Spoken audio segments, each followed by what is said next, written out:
Ngayon manood po tayo kasi alam naman natin na pag mayroon pong inaapi, parang hindi po tayo mapalagay. Ngunit hindi naman tayo tao, hindi naman tayo klaseng tao na para tayong hayop na walang awa. Ngunit nais lang nating ipaabot yung sentimento natin kung kumbaga yung pagsisipatiya lalo na sa atin pong presidente na dapat igalang, no? Kasi kahit sino pong makaupo na presidente, no, ang layunin po natin at ang tungkulin po natin ay paggalang kahit kanino. No, kaya lang may iba na dahil po sa kapangyarihan ay parang hindi mapalagay, no? Hindi mapalagay at maghanap ng daan, way to kick out sa ating pong Presidente Bongbong Marcos. No, kaya itong nangyari na to, kasi hearing ito tungkol sa Confi funds na ito po'y kontrobersyal na palaging hinihiring sa Quadcom na hindi pa talaga nasagot ng ating Vice President. Kasi kapag mayroon talagang anomalya, talagang tayo, no? Parang hindi tayo hindi maayos yung figure natin. Lagi tayong mainitin ng ulo, nagmumura at magbabanta ng buhay lalo na sa ating mahal na presidente. Kaya dapat sagutin at saka aminin naman kung mayroong pagnakaw, dapat aminin at manghingi ng tawad dahil patatawarin ka talaga, no? Hindi nga makipaglaban ka pa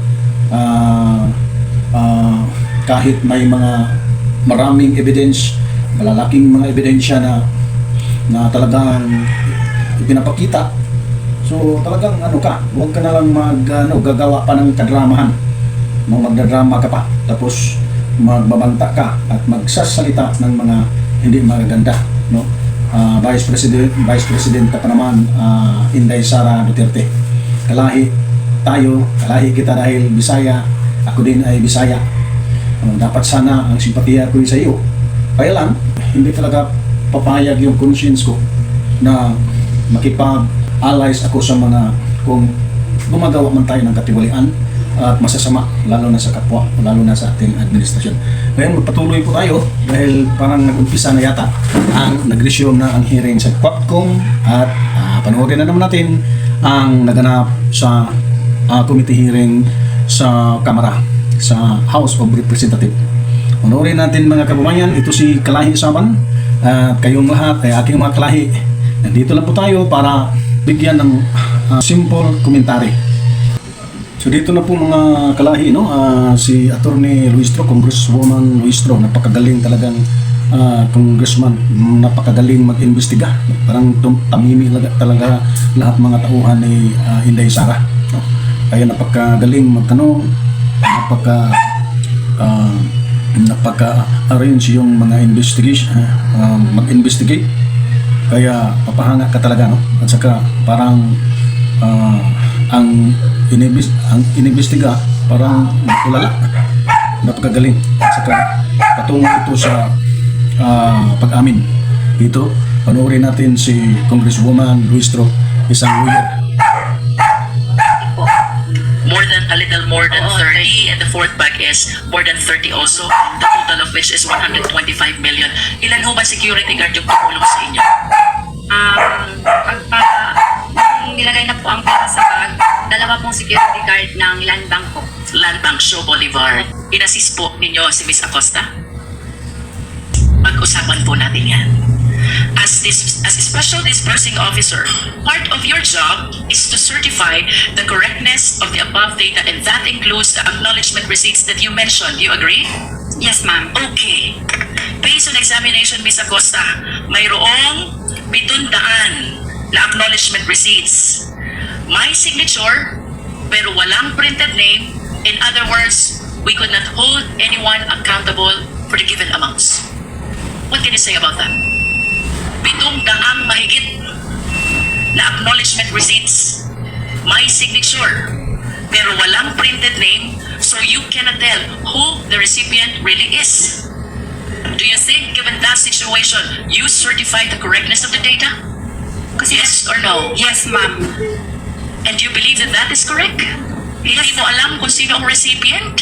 Kasi yan po ang binigay sa akin ni Sir La Chica, ma'am. Again, please be directed by the certification at the bottom right of this document. Gina Acosta, certifying to the correctness of the above data, and that data includes the acknowledgement receipts. How did you certify correct the 700 plus acknowledgement receipts which bear unreadable signatures and does not bear the printed name of the recipients? Tama po ba yun? Sa paningin ko, ma'am, ang maka-answer po ng maayos ay si Sir La Chica po, ma'am. Sa paningin niyo po bilang Special Disbursing Officer, tama po ba na ang acknowledgement receipt ay wala kang pagkitaan ng pangalan? Tama po ba yun? Kasi po ang alam ko, Please answer the question, Ms. Acosta. I believe that the question is answerable by yes or no only. Kayo po ang Special Disbursing Officer and you said from this liquidation report, I'm certifying to the correctness of the above data, 700 plus acknowledgement receipts with signature, unreadable, and without printed name. Tama po ba na i-certify na tama yung 700 mahigit na acknowledgement receipts na yon? Tama po o mali? tama po, ma'am. Tama? Yes po, ma'am. Kahit wala pong pangalan? Kasi po, ang makasagot po niya ng maayos, ma'am, pwede po si Sir La Chica. Okay, let's do this by way of hypothetical question. Kayo po ang accountable disbursing officer. Ibig sabihin, kayo po ang may pananagutan sakaling mawala, may mangyaring hindi tama dito po sa 125 million. I hope you anchor your answer on the fact na kayo po ang mananagot doon sa 125 million as a special disbursing officer. Tama po ba nag-release kayong pera? Tapos yung acknowledgement receipt, walang pangalan ng recipient. Tama po o mali? Kung kayo po ang mismong magre-release ng pera, kayo po ba'y papayag na walang printed name ang acknowledgement receipt? Pwede po, ma'am, itanong po kay Sir La Chica po. No, kung ano the po ang question, nangyari. Ms. Acosta, is hypothetical, no? Kung sakali lang po kayo mismo ang nagbigay doon sa 700 na tao yon, kayo po ang accountable disbursing officer, papayag po ba kayo na yung 700 na yon? Tatanggap lang ng tatanggap ng pera, tapos hindi nyo alam kung anong mga pangalan nila. Yun po ba ay tama o mali? You said already that it was Colonel La Chica who did the disbursement. Naintindihan ko na po yun. Opo, ma'am. Pero ang sitwasyon po natin ngayon, let us assume na kayo ang magre-release ng pera. Papayag po ba kayong mag-release ng pera na hindi sinusulat yung printed name ng pagbibigyan nyo ng pera? Siguro po, nangyari po yun dahil po sa voluminous na transaction, ma'am. Ms. Acosta, the question is answerable only by tama o mali. We are talking about 700 plus Ibidir. acknowledgement receipts. May signature, walang printed name, Nag-ibig walang sa sagot. pagkitaan ng pangalan ng recipients. Kung kayo po ang magre-release nito, papayag po ba kayo na walang printed name ang tumanggap? Hindi po, pero depende po sa sitwasyon. You have ma'am. given your answer already. Ms. Acosta, let's proceed to the next category of acknowledgement receipts. Mayroon naman pong 300 plus. May signature, may printed name, pero hindi naman mabasa yung printed name. In other words, wala din pong pagkitaan kung sino ang recipient. Again, on the assumption na kayo po ang magre-release ng perang ito sa recipient, papayag po ba kayong i-release itong Uli. perang ito na hindi nyo nakitang Hindi kayo nakasulat makalusot. ang pangalan ng recipient? Nag-trust po ako kay Sir La Chica, ma'am. Ms. Acosta, let us Eh, answer sa the bulsa na question yan. po. Patungo. I understand na ang sabi niyo po si Colonel La Chica nag-release. Yes po. On the assumption only, kunyari lang po kayo ang magre-release. Andyan yung recipient. 300 mahigit po to. Papayag po ba kayo na hindi nyo mabasa ang mga tunay Sa na bulsa pangalan yan. ng pinagbibigyan nyo ng pera? Kung ako po ang nagbigay, Walang pangalan. hindi po ako Hindi papayag. kayo papayag. Yung mga walang pangalan Now, at let us go saka to the malabo ang acknowledgement pangalan, hindi receipt mabasa with sa bulsa patungo. the recipient whose name is Mary Grace Piatos. Do we still have the slide, Secretariat? Can you please share it? I wish to believe na nakita nyo na po ito during the previous hearings. Again, hypothetical question ulit. Kung kayo po ba ang magre-release ng pera to a name, Mary Grace Piatos, Kayo po ba ay papayag? Papayag po ako ma'am, meron naman pong Talagang dinoktor talaga, no, mga kalahit, no? Dinoktor talaga. Ganyan talaga ang proseso sa pangungurakot, pagnanakaw ng pera. Lagyan kunwari ng pangalan na hindi mababasa, o ang iba walang pangalan, at saka lagyan ng pangalan na hindi patao. No? Yung mga klaseng kaparaanan, ito yun ang paraan na pangungurakot. Saan patungo, saan papunta ang pera na walang pangalan, iba ang pangalan, Mary Grace Piatos sa bulsa papunta. Sino yung bulsa? Sino yung bulsa na busog na busog? No? Wala namang ibang matataas na opisyal sa DepEd, sekretary, wala nang iba. Do you know Mary Grace Piatos? Do you know Mary Grace Piatos? wala po. Hindi ko po siya kilala ma'am. But you said napapayag kayo kasi may apelidong Piatos. Saan ho ba kayo nakakita na apelidong Piatos? Meron po sa amin sa Davao ma'am. Meron po na apelidong Piatos. I will be interested to know, Miss Acosta, kung sino po yung mga taga Davao na may apelidong Piatos. But do you honestly believe na meron pong Mary Grace Piatos? Yes ma'am, sa Davao po meron. Meron? Opo. Bakit po kaya hindi siya lumulutang? I am reminded by the pledge of, I believe, the Young Guns who contributed money to raise 1 million asking Mary Grace Piatos to come out to the open. Bakit po kaya walang lumulutang? If indeed mayroong Mary Grace Piatos sa Davao. Kasi po, nagbibis lang po ako sa binigay po ni Sir La Chica na mga Opo. binalik Miss niya sa Acosta, kindly answer the question po. Ang sabi niyo po kanina, mayroong Kikilig lang Mary ang- Grace Piatos. Yan po ang sinabi ko ma'am na apelyido. Nonetheless, kayo po ba'y naniniwalang mayroong Mary Grace Piatos? In the first place, kayo po dapat kaharap nito eh. Dahil kayo Special Dispersing Officer. But you kept on claiming that you handed the entire amount to Colonel Lachica. Kaya hindi nyo alam kung ano nangyari doon sa pera. O ito na po ang consequence. Ipinagtiwala nyo ang disbursement sa hindi naman accountable officer. How will you answer now to that acknowledgement receipt? Paano nyo po ngayon ipapaliwanag yan? Kayo po ang accountable officer and you're bound to explain who is Mary Grace Piatos. Hindi po talaga ako maka-explain yan ma'am kasi hindi po ako ang nagpapipirma po. Ang nag-execute po ng acknowledgement na yun ma'am, si Sir La Chica po. You said ang nag-execute po ng acknowledgement ay si Sir Lachica. Sino pong pumirma dyan? Siya lang po ang makakaalam ma'am. Si Colonel Lachica lang ang nakakaalam. Yes po, kasi siya po ang nag-execute ng acknowledgement receipt po. Mr. Costa, ako po'y gusto ko pong maawa sa inyo kasi while you entrusted the Maawa ka entire sa amount of sarili mo. 125 million to Colonel Lachica, who is not an accountable officer at all, I hope you realize Sabihin mo yung kayo totoo. po ang mananagot sa buong 125 million. Are you aware of that? Yes ma'am, aware po ako. Balikan ko po si Mary Grace Piatos. Anchoring my question on your statement na may mga Piatos sa Davao City. In spite of the pledge of 1 million by Young Guns, kung talaga pong may Mary Grace Piatos, I believe 2 weeks na ang nakaraan, ba't wala po kayang nagpapakilala na Mary Grace Piatos? Piatos lang po ang sinabi ko ma'am. Ano po yun? Piatos lang po na apelyido ang sinabi ko. Yes, but you said that there are Piatoses in Davao City. May mga Piatos sa Davao. Kung hindi nyo man po talaga personally kilala that certain Mary Grace, bakit po kaya walang lumulutang? Kung talagang may Mary Grace Piatos, eh magkakaroon siya ng 1 milyon na walang kahirap-hirap. Would you agree with me if I would say? The reason kung bakit walang lumulutang ay dahil wala naman talagang Mary Grace Piatos. Wala. Tama po ba?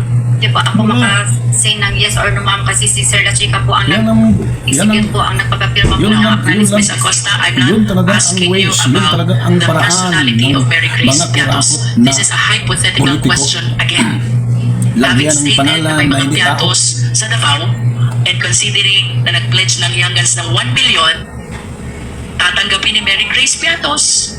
The only condition is magpakilala siya. Ako si Mary Grace Piatos. Tama po bang sabihin na kaya walang lumulutang na Mary Grace Piatos ay dahil ang totoo, wala naman talagang Mary Grace Piatos? Tama po o mali? Yun po ang answer. Tama po o mali, Miss Acosta? Siguro, tama po yun, ma'am. Okay. Now let's proceed to that acknowledgement receipt with the name Kokoy Villamin. Sino po si Kokoy Villamin? Ganun pa rin, ma'am. Hindi ko po siya kilala. Secretariat, please flash again the AR.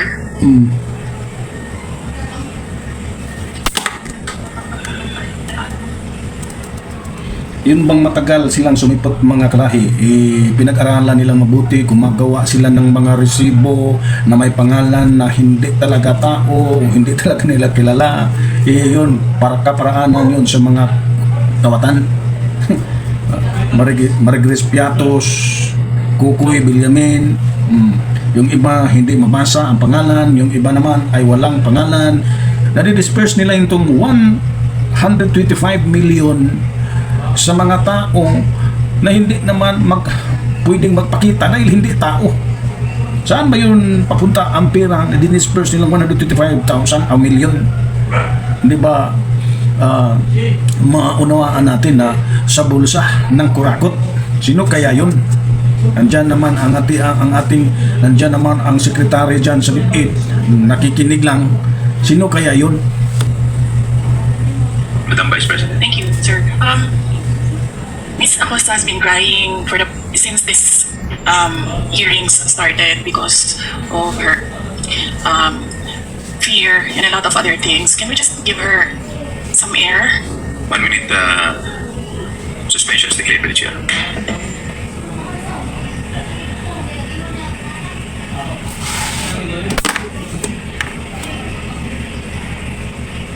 Kasi kapag magsabi ka ng totoo, talagang mapayapa tayong sumagot. Mahirap itong maghanap tayo ng kasagutan ng mga pagtatanong dyan sa Kamara, sa Kongreso. Kung tayo lang ay yung sagot natin lahat ay scripted. Di ba? Kaya nga matagal kayong sumipot sa hearing, pang-anim na hearing, saka pa kayo sumipot dahil pinag-aralan ninyong maigi ang reason. No? Talagang dinoktor nyo.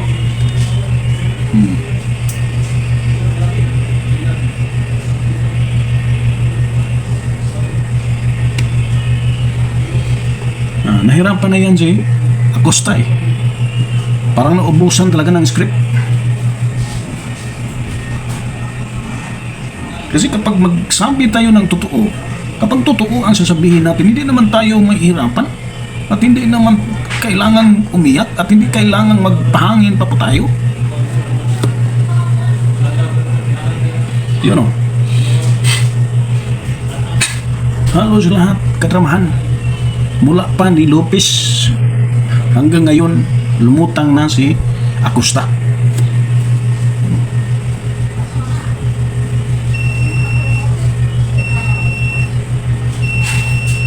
Okay na po kaya, Ma'am Acosta? Ako, sir. Okay. Salamat po sa rest. Mr. Chair, may I seek guidance from the chair? Yes, Congressman. Ay, ma'am, sir, wala pa pong ano tayo. Di pa po tayo nag-agarasyon. Yung medic. Kasi yung medic.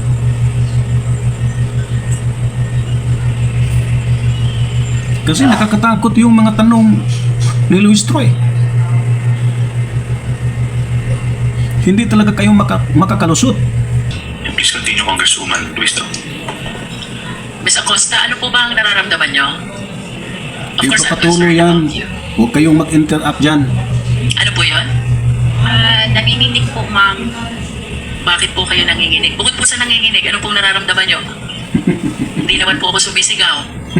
Kasi po, wala po talaga akong alam kung sino po yun si Kukoy Villamin, si Grace Piatos po. Kasi po, si Sir La Chica po ang nasa ground po. Siya po ang nagpipipirma. Nag-base na lang po ako sa binalik niya sa akin na acknowledgement receipt po, ma'am. Pero ma'am, I hope you acknowledge na yun pong sinasabi niyong ginawa ni Colonel La Chica. Yun po yung trabaho niyo as a special dispersing officer. Yes, ma'am. Pero may utos po ang aking boss, ma'am, na i-release ko po kay Sir La Chica, ma'am. I heard you, ma'am. Yes, ma'am. We will just proceed with the question. Tell me pag hindi niyo na po kaya, I will stop. Ano po, you just answer from what you believe is true to yourself. Yes, ma'am. Punta po tayo kay Kokoy Villamin. Do you know this person? Wala po talaga akong alam, ma'am. Wala po kayong alam. Yes po, ma'am. Surname Villamin. May kilala po ba kayo sa Davao na Villamin? Wala po akong alam, ma'am. Wala po akong kilala, ma'am. Okay. So you cannot answer with respect to the identity of this Kokoy Villamin. Mr. Chair, do we have the NBI here as well as the PSA? They are not yet here. Not yet. But I believe that We have submitted the Mahuli acknowledgement kayo. receipt. In process daw po. okay. Ms. Acosta, Pagsisinungaling. do you confirm that the 125 million for the last quarter of 2022 was utilized from December 21 to December 31 as stated in the records?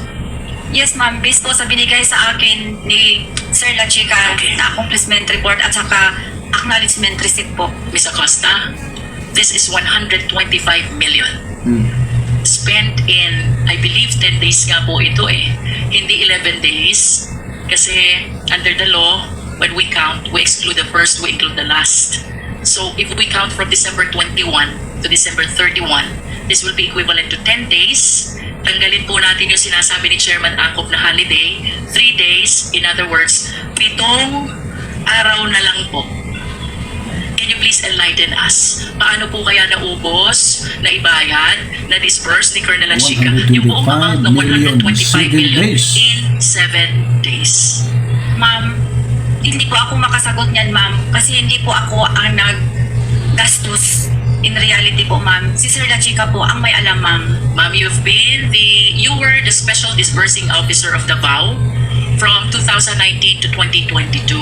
And then you became the Disbursing Officer of the OVP. So kagaya po na sabi nyo kanina, you have mastered already the process of utilization of confidential fund. Isang tanong lang po, posible po ba ito na ang 125 million ay magastos sa nalolooban lamang ng 7 weekdays?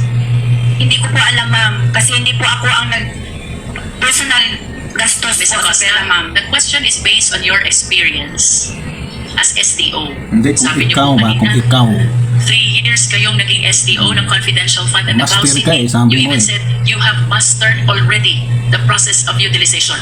Ayon po ba sa karanasan ninyong yun? Yun po bang 125 million? Kaya po bang gastusin yun sa loob ng 7 weekdays, araw na may pasok lamang? Base po sa inyong karanasan. Kaya po o hindi? Hindi ko yan masagot, ma'am. Kasi hindi po ako ang nag-disburse na 125 Hindi, million, kung- ma'am. kung Si Sir ikaw La ba, Chica kung po, sa ma'am. palagay Ms. Acosta, our question Sarili is mo. based on your experience. Hindi po ganun ang confidential fund sa Davao, ma'am. Hindi po ganun kalaki, ma'am. In other words, ayon po sa inyong karanasan bilang Confidential Fund ng Davao 2019 to 2022, hindi kaya gastusin ang 125 million in 7 days. Tama po ba? Hindi po Sabihin ako mo makasabi tama. tama, ma'am. Kasi hindi po ganyan ang confidential fund sa Davao, ma'am. Ma'am, the question is based on your experience. Kung ito po ba'y dadalhin natin doon sa sitwasyon nyo bilang Sitwasyon SDO ng nyo. Davao, kaya po kaya yun? Ang gagastusin? Hindi ko masagot, ma'am. Okay. Now let us proceed to the certification.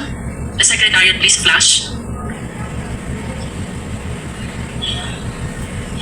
May we know, Ms. Acosta, who prepared the certification? Secretariat, please flash the document.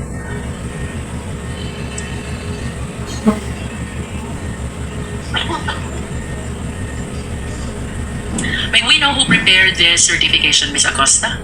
Ako po, ma'am. Kayo po. You confirm the authorship of the signature above the name Gina F. Acosta sa inyo pong perma ito? Yes po, ma'am. Yes. And the document says, on the first paragraph, we certify that the amount of 125 million was incurred in connection with safe implementation of OVP initiatives and confidence building.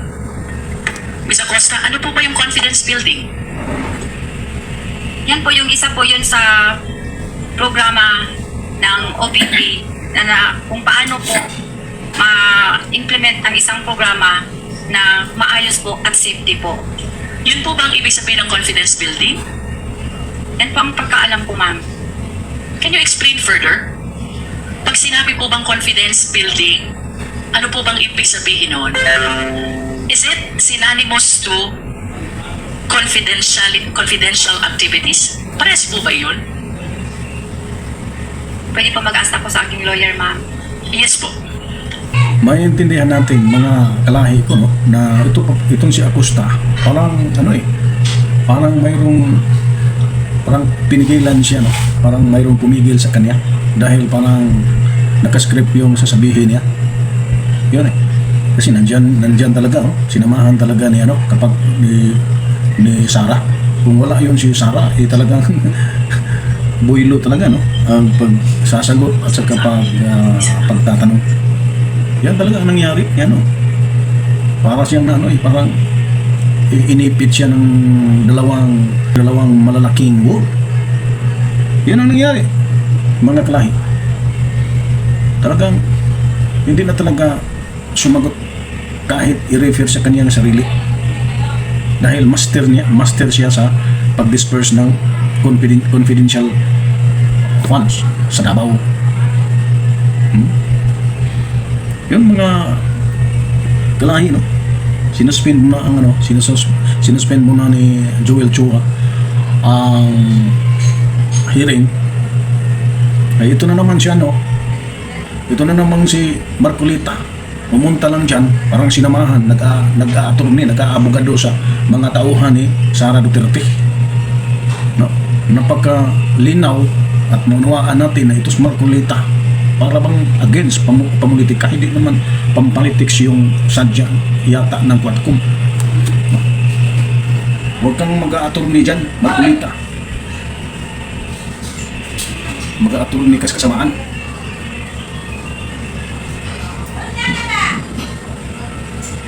Hindi ba Marcolita? At saka hindi kayo makakalusot, no, sa isang congresswoman, nag-iisang congresswoman na talagang napaka tulis ng klaseng abogada, klaseng lawyer. Hindi kayo makakalusot. Talagang susundan kayo. Katulad sa nangyari ni Tatay Diggs. Kasi parang sumikip na ang puso, sumikip na ang lungs yata ni Acosta. No, parang hindi na niya kayang sagutin yung pagtatanong ni Luis to. Tamimi lahat yung lahat ng mga nakikinig. Sa tingin ko talaga ni Sara Duterte parang hindi na palagay. Mahirap talaga pag tayo po tayo po gumawa ng kamalian, gumawa po tayo ng labag sa batas, sa konstitusyon, higit sa lahat labag sa batas ng Diyos, itong pagnanakaw. Bawal kasi ito pag ikaw po'y magnanakaw, pag ang tao po'y magnanakaw, parang nakalink at saka nakakonekta siya sa lahat ng masasamang gawain. Pag magnanakaw ka, talagang napakasinungaling mo, madrama kang tao, kunwari ka galit, kunwari ka parang gusto mo nang pumatay ng tao. Yan ang hirap pag magnanakaw, nakakonekta yun sa mga masasamang gawain, no? Pag-aabuso sa kaban ng bayan. Sabi ni Acosta, napaka-master na niya sa pag-handle ng confident funds sa panahon pa sa Davao. So talagang napaka-trust. Siya po'y trusted na talaga na dispersal ng confidential funds. So doon yun sa Davao. So ibig sabihin, ito pa palang mayor. Ang mayor noon, si Sara Duterte, ilang beses, ilang terms siya nag-mayor noon. Sa panahon din ni Acosta, siya din ang napaka-master, trusted siya ng mayor na si Sara Duterte patungkol sa confidential funds. So, master na siyang mag-handle. Ngayon, ang mga sagot lahat ni Acosta sa mga tanong ni Congressman Luistro, ang mga sagot parang hindi master, parang walang alam. Hindi niyo ba napansin, mga kalahi? Parang hindi niya alam, parang siyang inosente, parang siyang walang alam. Gina Acosta was rushed to the emergency room, so may I ask permission to join her leave the hearing and assist my colleague in the Office of the Vice President. Okay, I'll join you in the next hearing. Thank you.